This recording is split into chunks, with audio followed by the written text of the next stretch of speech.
Bandeko eza koinda na ndinga kosakana te Martin Fayulu alobi bokoki kokata ye mutu ako changer na ye français wana te boyebi Augustin oyo babengaka na oyo azali CG ya parti présidentiel aye koyebisa biso français oyo alobi bien nous restons derrière les orientations du chef de l'État, notre autorité politique. Kabouya. Comme on est Kabouya, Augustin, vous restez derrière les orientations de votre chef de l'État.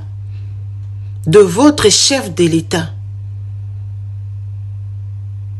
Azali sous-chef de l'État n'a bisoté. Et tant que un chef de l'État commence à trahir son peuple, atikali kaka ndengo lobi aza autorité morale ya parti politique na bino. Donc azali autorité morale ya batunyon sauté. Votre chef de l'État ne peut pas venir changer l'histoire. Kaka yo Kabouya oyaki koyebisa biso ke Kabila atali amoni mususu te amoni nani Félix Tshisekedi. Donc bino il faut batbalanda lokolo na bino. Bomemi Paul Kagame après ko boma. Babomi tina place à bateau baboma rako. Babomi. Félix amemi na Kinshasa. Tolobi ok problème te azoluka kimia. Lobi nango ye lisusu nako dialoguer na M23 te nako vanda moi Félix Tshisekedi na vanda na M23. Mais vous attendez quoi? Félix a un dialogue na Suisse na M23. Félix a un dialogue na Suisse, c'est un malin. C'est quoi bateau baza na Kinshasa ayebi ke ba obasimi minduki bako kolie lelo tolobi. C'est quoi ba obaza na Kinshasa aolinga binisa bango je kizenga azoyi ba pete ke loko nini eza ko boyebinga. Lelo tana na information que sur le président Félix Tshisekedi de loko zalbo. Parce que Félix c'est un traître. Azana makila ba traître. Boyoka li solo ya Lambert Mende na bandi na rango. Bokendo yoka li solo ya papa Etienne Tshisekedi.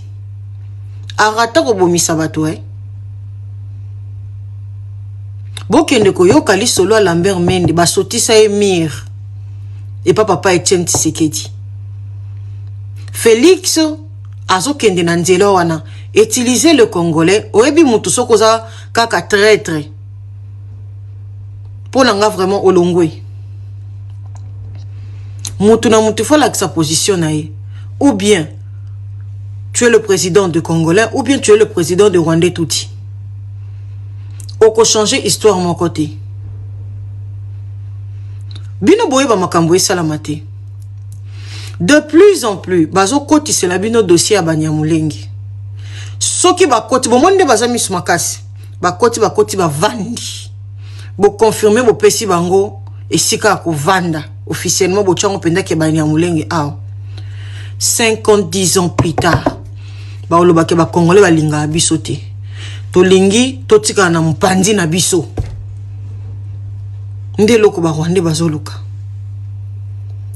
Kabouya yo yeli biso Kabila lukia monité après le bio yesu sur bandeli o wangani Joseph Kabila. Vous êtes n'habité na côté na place nini. Bon manipuler bateau batanga te na Congo mais muto akotata moi atako to muto atanga te moi intelligence ya pamba moi historique ya mboka bolimbo effacer via bateau. Boko effacer via bateau te toza na bino. Boko kotisa kombo Banyamulenge wana te.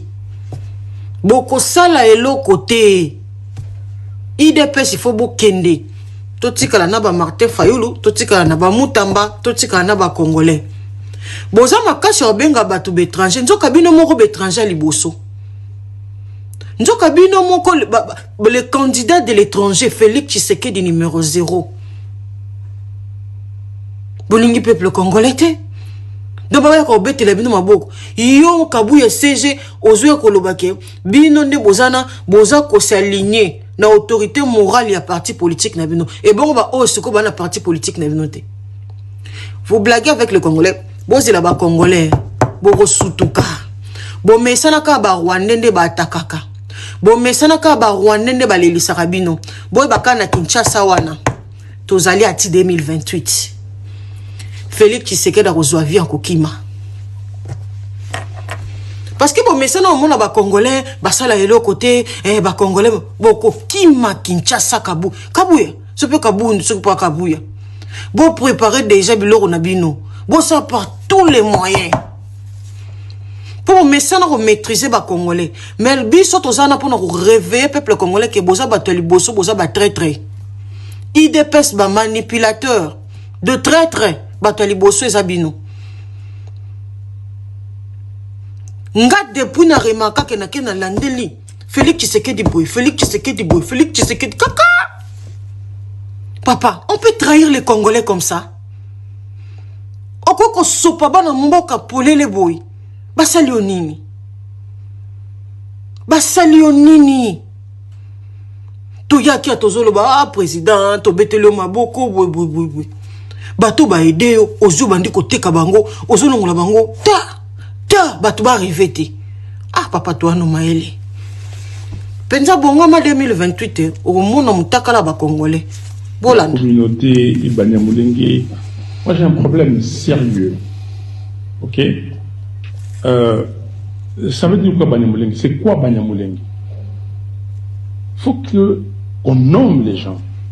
Si les gens disent que c'est une communauté rwandaise qui est venue s'installer au Congo et que, bon, ils veulent avoir la nationalité congolaise, c'est qu'on avait dit à la conférence nationale, et que la nationalité peut se demander individuellement, ou bien que les enfants qui sont nés, qui sont congolais. Je suis d'accord.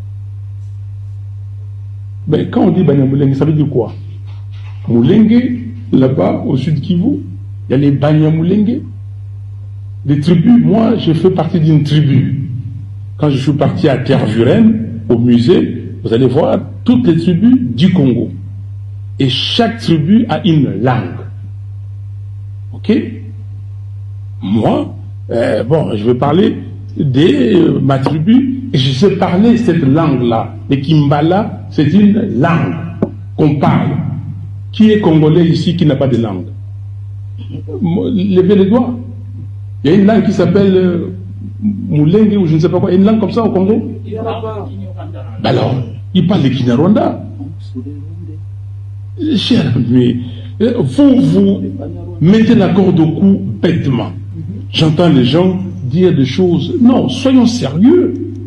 S'ils sont congolais, si ceux qui veulent être congolais, un Belge qui était belge, et il peut être congolais. Il est congolais de nationalité, mais il est d'origine belge. Est-ce que c'est un problème? Non. Si vous dites que vous êtes congolais, mais d'origine rwandaise parce que vous êtes venu et vous avez pris la nationalité congolaise, où est le problème? Donc, cette question, c'est comme le oh non, Banyamulenge sont des Congolais. Non, il n'y a pas, regardez les tribus du Congo, il n'y a pas une tribu comme ça. Ça, vous pouvez me couper les coups comme vous voulez, je le dirai, parce que c'est ça la réalité. Mais si quelqu'un issu de cette tribu du Rwanda et tout ça qui dit que non, moi j'ai toute ma vie au Congo, j'ai fait tout au Congo, je suis congolais, quel est le problème? La nationalité, on n'en discute pas. Mais dire que... Alors, parce que les gens qui sont là-bas, les Bafouliru, les propriétaires de cette terre, ils sont les Fouliru, ils sont des Congolais, ils disent que non, nous n'acceptons pas ça. Et vous, ici, vous allez dire que non, vous les Fouliru, quittez ça, donnez ça à ces gens-là. Mais s'ils viennent s'installer, ben, qu'ils s'installent, qu'ils s'habituent aux coutumes ou bien aux pratiques qu'ils vont trouver sur place. On les a acceptés, on les a acceptés. Bande ko ba Rwanda so bazuli kambati karate. So bazuli kambati karate. Modèle ba Diembeli Martin Fayulu. Modèle ba Diembeli Martin Fayulu. Modèle ba Lati. Tout ça c'est qu'on a ba dessin animé au baza baza lokola ba escalier. Ya ba touti Congolais na kati ya RDC. Boyo ka discours ya soi-disant ya ba Rwandais Congolais. Baolo baboué. Martin Fayulu a sali discours moko incendiaire. Donc il est interdit en RDC Kolbake, ba Rwandais, Congolais, ba existaka. Donc, pour la bango, il faut pas bien bango ba nyambulengi. So, nazo tourne, na Martin Fayulu, na Augustin CG, il y a IDPS, n'a pas comprendre français. Qui ne comprend rien. Tozo tourne entre Martin Fayulu, na CG, il y a Félix Tshisekedi, qui ne comprend pas les français. Quand on dit les tribus, eza bato ba origine. Donc, bazui nani CG a IDPS le quoi moi tente moko boye aya telemi azui na mukingo telemi si mukolo boye. Moi j'ai kizengisien na bango moko ba telemi si pona ko soutenir malobo bango bazo bimisa.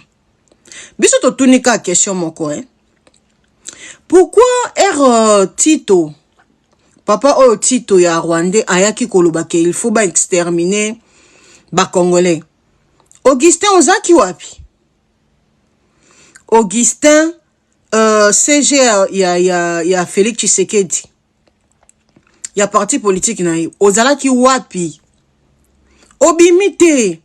Même pas un discours. Et malheureusement, aujourd'hui on se retrouve avec des députés ba muet, ba député ya bababa. Na sabino parlement eza ko kufa. Vraiment félicitations à ba Rwandais ba sala musala kitoko Vraiment bo sala musala kitoko na kati ya RDC. Moi ba parlementaire à malongo to sakina bango. Tata oyo Corneille nanga oyo, te Corneille nanga te. Oyo asala ki élection ya Simon. Ba longola ba Congolais nyonso malonga. Ba député ba koka ko telemisa mutu.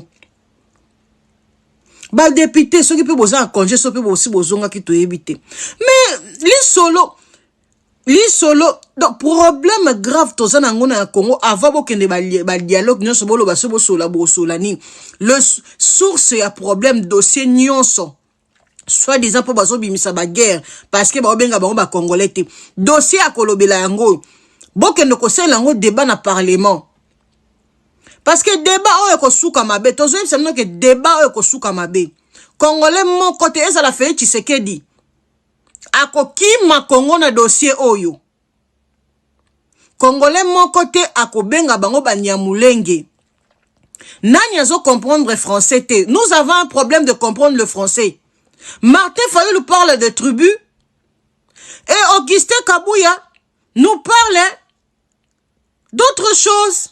Qu'ils existent, ba existera wapi? Na kamona super kamona nini? Na ba village ya Mbujima ya na kombo na ouais. Vraiment nous avons un parti politique ya président de Nzamba Limbisanga lingalo na ngana bimsela bino. Donc balibo créer biso histoire que oh dont tomonate bandeko. Boyo kama momoni bazui Kabuya na président na bango Félix Tshisekedi le quoi batente na bango ba kolobila bango balobi bosela discours ya incendiaire. Donc on ne peut pas au Congo, si tu parles de Rwandais ou na Congolais, tu perds ton travail. Balia biso ba général, balia bazobom, bato ba oboma biso on ne peut pas citer leur nom. Vous attendez que Félix a sa guerre, je vous dis, je vous promets.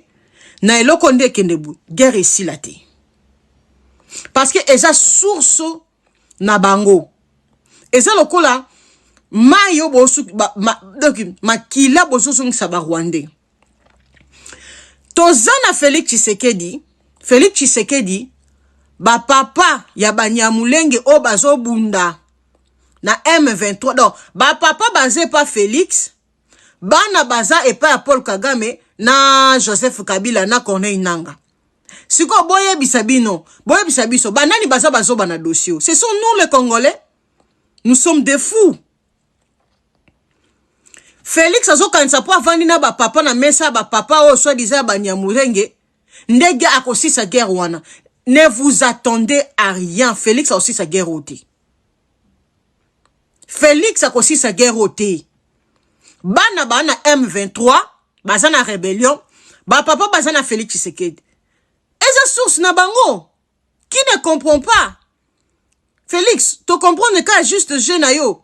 Maintenant c'est le temps ya koganga ke ndoki yeyo parce que tout le monde qui a déjà ndoki. Mais c'était trop vite, to pesa ono nous moi chance.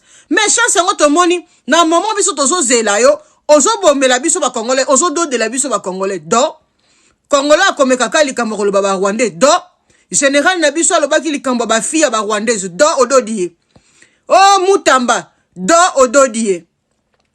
Général ayaki koyebisa biso azaka porte-parole ya FARDC asalelaka biso ndani ke bato bazosala ka mwena safu sope ka mwena non bato bazosala makambo ya kota ba Congo bazoboma bato wana baza na mesa Félix Tshisekedi général wana na teli bino ye Félix alongolie do donc congolais nyonso komeka koloba likambu olongolie parce que to bomba opwani to ko bimisa yo libanda. Bandeko, Bolanda. La majorité de gens qui sont derrière Mobondo, je me répète, sont souvent derrière le président de la République. La journée, ils sont comme des agneaux. Et la nuit, c'est eux qui commandent les Mobondo. Parce que les cap mènent, il y a un danger. Que cela nous amène à conclure. Il y a les membres de la communauté Banyamulenge qui étaient reçus par le président à l'intérim de l'IDPS, secrétaire général, Augustin Kabouya, entouré de ses collaborateurs. Il était question d'échanger autour de la question qui prévaut à travers le pays au sujet des discours incendiaires prononcés par Fayoulou, Martin Fayoulou, au sujet de la discrimination des tribus, des communautés congolaises. Et dans ce discours, il a fait spécialement allusion à la communauté Banyamulenge, qu'il est en train d'instrumentaliser à travers le pays. Et dans ce discours, quelqu'un qui prétend avoir dirigé le pays un jour, mais il utilise les discours divisionnistes, les discours séparatistes, les discours d'incitation à la haine et tribalo-ethnique. Et nous avons échangé avec le secrétaire général à qui nous avons